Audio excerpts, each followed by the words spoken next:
5-6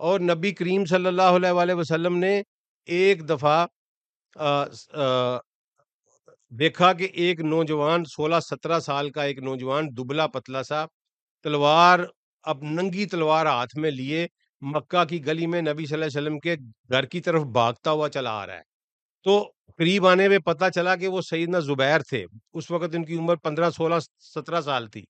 تو نبی صلی اللہ علیہ وسلم نے پوچھا خیریت ہے؟ تو فرمایا یا رسول اللہ مجھے پتا چلا ہے کہ کسی نے آپ کے ساتھ بدتمیزی کی ہے، تو میں تلوار ننگی لے کے اس کا کام تمام کرنے آیا ہوں.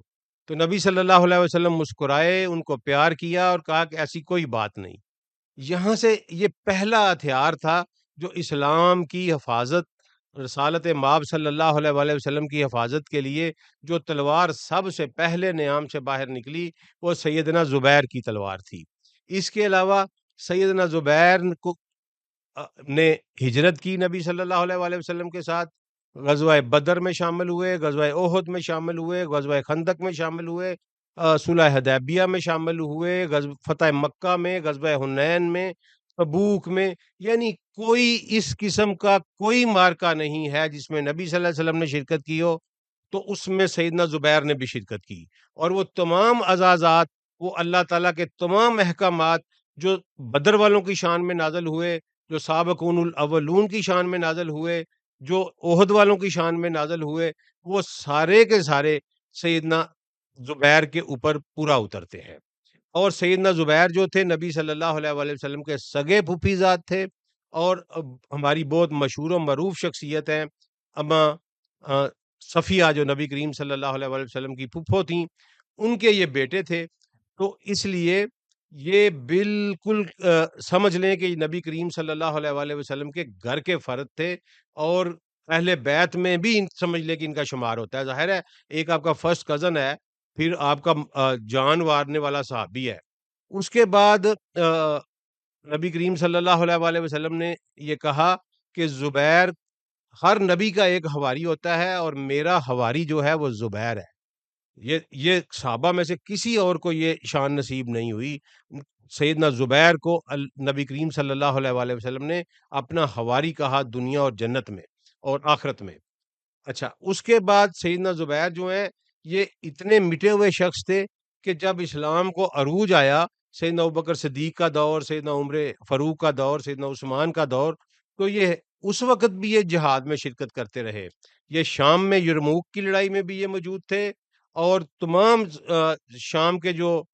مارکا ہوئے ان میں یہ موجود تھے. لیکن انہوں نے کبھی زندگی میں کوئی سرکاری عہدہ نہیں لیا. کسی بندے کے درویش ہونے کا اس سے بڑا اور کیا ثبوت ہو سکتا ہے؟ کسی بندے کے بے لوث ہونے کا، کہ اس کو اپرچونٹی بھی ملی ہو، سمجھ لیں کہ وہ ایک الیٹ گروپ جو اسلام میں تھا اس سے بھی تعلق رکھتا ہو، اس کی نبی کریم صلی اللہ علیہ وآلہ وسلم سے بڑی قریبی رشتہ داری بھی ہو، اور اس نبی کریم صلی اللہ علیہ وسلم اس کو چاہت بھی کرتے ہوں، اس کو پسند بھی کرتے ہوں، لیکن اس کے باوجود وہ کوئی اگر عہدہ نہ لے تو وہ بندہ عظیم ہے، اس کی عظمت کو سلام کرنے کو دل کرتا ہے. پھر وہ شام کی فتح کے بعد مصر کی فتح میں گئے. اور آپ یہ جان کر حیران ہوں گے کہ جو موجودہ قاہرہ جو ہے،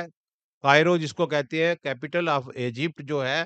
اس کی ڈیزائننگ ساری کی ساری اربن پلاننگ سیدنا زبیر نے کی ہوئی ہے. یہ سیدنا زبیر نے بنایا ہوا ہے یہ شہر.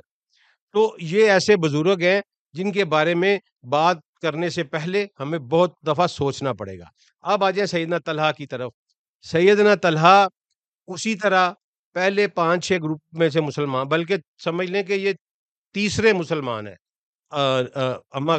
خدیجہ، مولا علی علیہ السلام، ابوبکر صدیق، اور پھر اس کے بعد سیدنا طلحہ بن عبید اللہ. اور طلحہ بن عبید اللہ کی خصوصیت یہ ہے کہ نبی کریم صلی اللہ علیہ وآلہ وسلم کی 4 سالیاں نبی کریم صلی اللہ علیہ وآلہ وسلم کی طلحہ بن عبید اللہ کی بیویاں تھیں.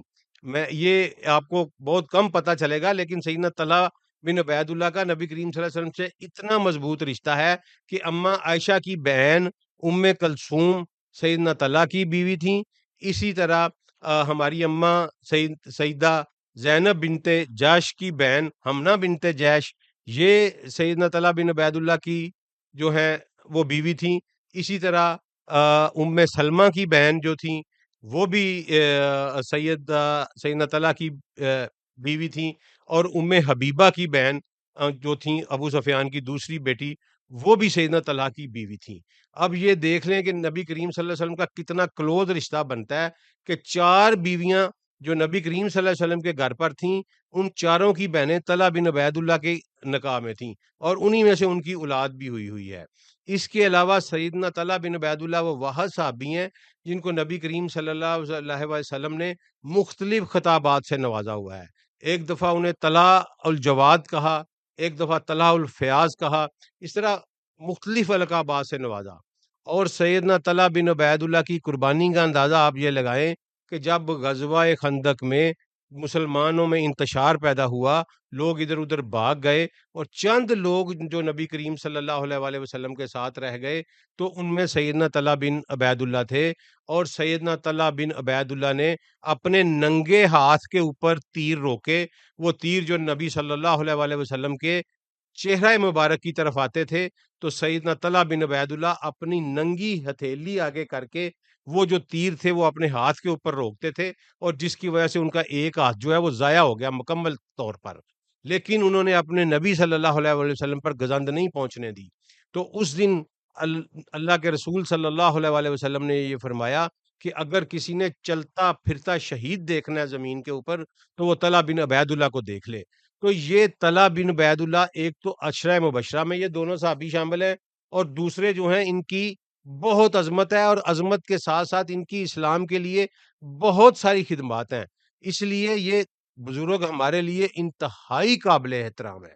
آگے ہیں اماں عائشہ، تو پھر اماں عائشہ کے کیا کہنے، وہ تو ہماری ایسی ماں ہیں کہ دین کا چوتھائی حصہ جو ہے وہ انہی کی وجہ سے ہمارے تک آیا ہے۔ ہم ان کے بیٹے ہیں، وہ ہماری ماں ہیں، ہم سوچ بھی نہیں سکتے ان کی شان میں کسی قسم کی گستاخی کا۔ تو اب چلتے ہیں ان واقعات کی طرف، میں آپ کو ان ڈیٹیل بتاؤں گا کہ کون سے اسباب تھے جن کی وجہ سے جنگ جمل رونما ہوا، اور وہ فیکٹرز کیا تھے، تو آپ دیکھیں گے کہ ان تینوں ہماری ماں کا اور ہمارے ان دو بزرگوں کا آپ کو کوئی قصور نظر نہیں آئے گا۔ سب سے پہلے یہ ہوا یہ کہ جب سیدنا علی کی بیعت ہوئی، تو سیدنا طلحہ اور سیدنا زبیر دونوں نے سیدنا علی کی بیعت کی، لیکن انفارچونیٹلی ان بزرگوں کے ساتھ اس مجمع میں بدتمیزی کی گئی، ان کو زد و کوب کیا گیا، ان کی شان کو گھٹایا گیا، اور وہ کرنے والا، کوئی چاہے برا مانے یہ حق بات ہے، وہ کرنے والا جو تھے وہ مالک بن اشتر تھے۔ انہوں نے بدتمیزی بھی کی ان بزرگوں کے ساتھ، زد و کوب بھی کیا۔ اب مجھے یہ بتائیں کہ ایک طرح یہ بزرگ ہیں، ان کی ایک شان ہے، یہ مسلمانوں کی جو ایلیٹ کلاس ہے اس میں ان کا شمار ہوتا ہے، اور اس کے علاوہ جب نبی کریم صلی اللہ علیہ وسلم سے لے کر سیدنا عثمان کے شہید ہونے تک یہ حکومتی امور میں ان کا اہم عمل دخل ہے، اور یکلخت یہ واقعات آ جائے کہ ان کو اسی مدینے میں ان کے ساتھ گستاخی کی جائے، بد زبانی کی جائے، ان کو زد و کوب کیا جائے، تو ان پہ کیا گزری ہوگی۔ انہوں نے اس کوئی جتھا وہاں اکٹھا نہیں کیا، کوئی مخالفت نہیں کی، کیونکہ انہیں پتا تھا کہ علی کے علیہ الصلوۃ والسلام کے خلاف ہم نے نہیں لڑنا، تو انہوں نے خاموشی سے مکہ کی راہ لی۔ اب ہوا کیا؟ ہوا یہ کہ مولا علی علیہ السلام نے جو ہی خلافت کا منصب سنبھالا، تو انہوں نے جو اپنا پہلا خطبہ دیا نا، اس میں انہوں نے جو اپنی پالیسی اناؤنس کی، وہ یہ تھی کہ میں بیت المال کا ایک ایک پیسہ جو ہے جو لوٹا گیا ہے وہ میں ریکور کروں گا، اور بنو امیہ کے گورنر اور بنو امیہ کے عاملین جو تھے، وہ جو کچھ کر رہے تھے اس کی تفصیلات میں نے کچھ آپ کو بتا دی، باقی آگے بھی بتاؤں گا۔ تو یہاں تک مولا علی نے اپنے خطبے میں کہا کہ اگر کسی کی بیٹی کے یا بہن کے جہیز پہ بھی وہ پیسہ لگ گیا تو میں وہ پیسہ بھی واپس لاؤں گا، اور میں ان سب سے ایک ایک پائی نکلواؤں گا۔ یعنی انہوں نے کڑے احتساب کا، اسٹرکٹ اکاؤنٹیبلٹی کا اعلان کیا۔ بنو امیہ کے گورنرز کو جب یہ پتا چلا کہ علی تو اس طرح کریں گے، تو انہیں پتا تھا کہ اب جو ہے ہماری خیر نہیں ہے، تو انہوں نے وہ سارے کے سارا سامان بیت المال لوٹے، اور لے کے تو مکہ کو انہوں نے اپنا مرکز بنایا۔ اس طرح عبداللہ بن عامر بصرے کے گورنر تھے، انہوں نے بیت المال کا سارا سونا چاندی اکٹھا کیا اور لے کے مکے چلے گئے۔ یعلا بن امیہ جو تھے وہ یمن کے سارا انہوں نے مال سونا چاندی اکٹھا کیا، لے کے مکے چلے گئے، اور مروان ابن الحکم نے مدینے کا بیت المال جو تھا مرکزی بیت المال اس کا سارا کچھ اکٹھا کیا اور لے کے مکے چلے گئے۔ اب یہاں آپ دیکھیں کہ میں سونا چاندی کیوں کہہ رہا ہوں، کیونکہ اس وقت کرنسی دینار اور درہم تھے۔ دینار سونے کا ہوتا تھا، 4 ماشے کے قریب ایک دینار ہوتا تھا، اور درہم چاندی کا ہوتا تھا۔ تو یہ سارا کچھ لے کے یہ چلے گئے مکہ، اور مکہ جا کے انہوں نے مختلف قبائل کے ساتھ مذاکرات کیے اور یہ کہا کہ ہم نے عثمان رضی اللہ عنہ کو شہید کیا گیا ہے، ہم نے ان کا قصاص لینا ہے، تو آؤ ہمارے ساتھ جڑو۔ اب یہ اس وقت کوئی کمیونیکیشن کا تو دور نہیں تھا، قبائل جو تھے وہ دور دور رہتے تھے، انہوں نے اپنے میسنجرز وہاں تک بھجوائے اور ان قبائل کو مائل کیا اور ان کو مکہ میں اکٹھا کرنا شروع کر دیا۔ یہ ایک طرف مکہ میں بیٹھ کے تیاری کر رہے تھے، اما عائشہ وہاں حج پر گئی ہوئی تھیں، ان کو رستے میں پتہ، مکہ سے ابھی وہ نکلی ہی تھیں کہ ان کو پتہ چلا کہ سیدنا عثمان شہید ہو گئے ہیں، وہ واپس مکہ تشریف لے گئیں، اور طلحہ بن عبید اللہ اور سیدنا زبیر بن عوام کے ساتھ جو زد و کوب کیا گیا، ان کو مدینہ میں ان کی توہین کی گئی، تو وہ وہاں سے دل برداشتہ ہو کے مکہ چلے آئے۔ اب جب وہ مکہ آئے تو یہاں ایک اور بلا ان کا سامنا کر رہی تھی کہ بنو امیہ کے لوگ، وہ جو سردار وہاں جمع ہو چکے تھے، ان میں عبداللہ بن عمر تھے، ان میں یعلا بن امیہ تھے، اس میں مروان بن حکم تھا، اس میں سعید بن عاص تھا، تو یہ بڑے بڑے جو بنو امیہ کے سردار تھے، انہوں نے کہا کہ طلحہ اور زبیر کو کہا کہ آپ سیدنا عثمان کے قاتل ہیں، ہم تو آپ سے بدلہ لیں گے۔ اب مجھے یہ بتائیں کہ ان لوگوں کی ذرا نفسیات ان بزرگوں کی دیکھیں کہ ان کے اوپر کیا گزری ہوگی کہ مدینہ میں جہاں وہ معزز تھے وہاں ان کے ساتھ زیادتی کی گئی، اور جب وہ مکہ آئے تو وہاں ان کے اوپر قتل عثمان کا الزام لگایا گیا۔ تو ان بزرگوں نے کہا کہ نہیں، ہم نہیں قاتل بھائی، ہم کیسے قتل کر سکتے ہیں سیدنا عثمان کو؟ انہوں نے کہا کہ اگر تم قاتل نہیں ہو تو پھر چلو آگے لگو اور اس کا بدلہ لیتے ہیں۔ تو ان کے پاس کوئی چارہ نہیں تھا، لیکن میں ان کی بصیرت کو سلام پیش کرتا ہوں، انہیں پتا تھا کہ ہم نے علی کے ساتھ نہیں لڑنا، حالات ہمیں اس طرف گھیر لائے ہیں، تو انہوں نے بجائے مدینہ جانے کے اس سارے لشکر کا رخ جو ہے وہ بصرہ کی طرف موڑ دیا، کیونکہ انہیں پتا تھا کہ اگر مدینہ جائیں گے تو مولا علی علیہ الصلوۃ والسلام کے ساتھ ڈائریکٹ لڑائی ہوگی، اور اس میں کسی قسم کا کوئی شک و شبہ نہیں تھا کہ وہ مولا علی علیہ السلام کے خلاف لڑنا نہیں چاہتے تھے۔ آگے آنے والے حالات جو ہیں وہ آپ اس واقعے کو ثابت کریں گے۔ اما عائشہ صدیقہ کو انہوں نے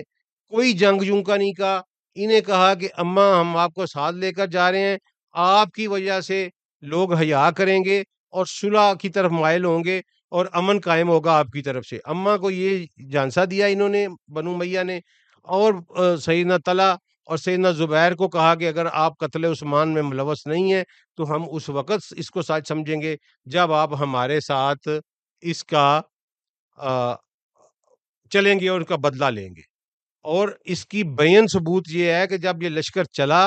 تو سعید بن عاص نے مروان بن حکم کو کہا، یہ ریکارڈڈ بات ہے، ان کو کہا کہ ان دونوں، میرا دل کرتا ہے کہ میں ان دونوں کو قتل کر دوں، سیدنا زبیر اور سیدنا طلحہ کو، لیکن مروان نے کہا کہ نہیں نہیں، قتل نہیں کرنا، ان کو علی سے لڑانا ہے اور یہ آپس میں لڑا کے ان کو ہم نے ختم کرنا ہے۔ تو یہ یہاں تک ہی، آگے میں آپ کو بتاؤں گا کہ دوسرا یہ جنگ جمل کیا ہوئی، کیسے ہوئی، اور اس میں مولا علی علیہ السلام نے کیا کیسے ریئیکٹ کیا۔